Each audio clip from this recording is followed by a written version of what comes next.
Hi there!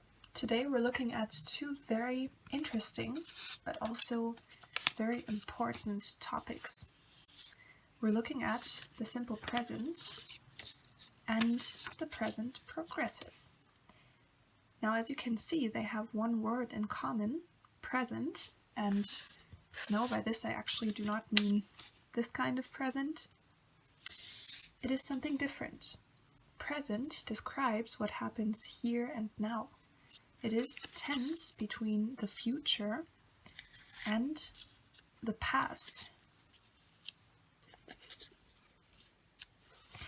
As you might know, the simple present is used for actions that happen on a regular basis.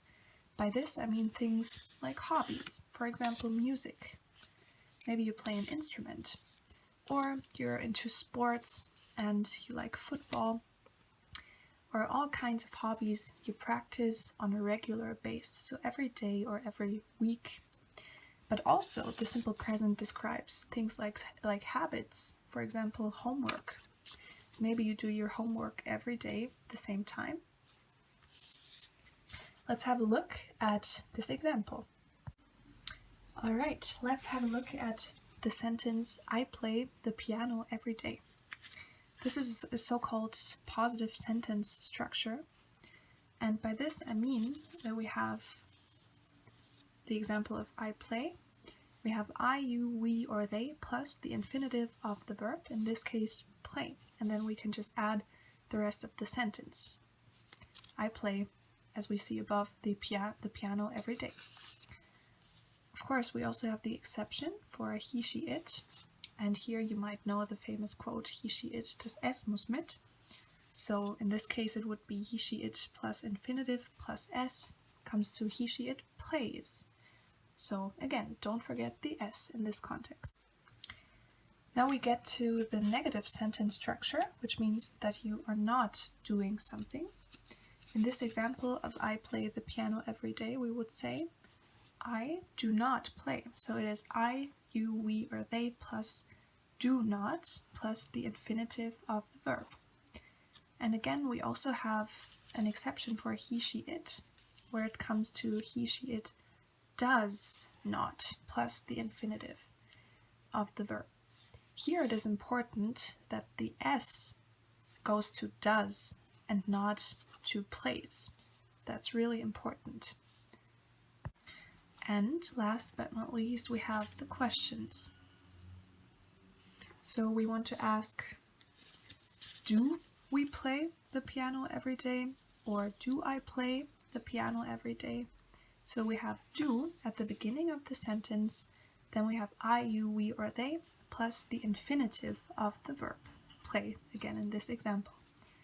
And for he, she, it, we have does at the beginning of the sentence, he, she, it, plus the infinitive. So again, make sure the S goes to does and not to the verb in this case. So does she, he, or it play the piano every day? Got it? Great! In case you have more questions, you can also pause the video and go back and make sure that you understood everything. Then I would say let's move on to the present progressive. And in this example, we're sticking to practice the piano. This is our sentence. At the moment, I am practicing the piano. So again, we have a positive sentence structure, and the sentence is structured like this. I plus am plus ing. So in this example, I am practicing. Then we have you, we, and they are plus infinitive plus ing. You, we, they are practicing. And he, she, it. He, she, it is practicing.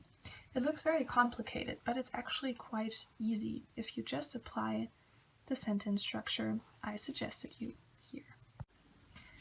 Alright, then let's move on to the negative sentence structure. So you want to say that you're not practicing. So I am not practicing the piano. It's the same as in the positive structure, except for you have not. You, we, they are not. Again, not is added here, plus infinitive, ing. We are not practicing the piano. And then we have he, she, it is not practicing the piano. And last but not least, we have the questions again. So we want to ask, for example, you can ask yourself, am I practicing the piano enough? So we have am at the beginning of the sentence, and then I plus infinitive and ing. Then we have are at the beginning if we want to ask, are we, you, or they practicing the piano? Again, the are is at the beginning of the sentence.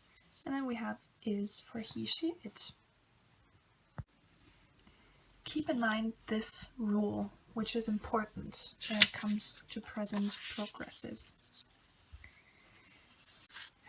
If there is an E at the end of the verb, for example in practice, you always cross out the E. So it's practicing. We're missing the E here. Can you see that? And that's what you always do when there's an E at the end of the verb.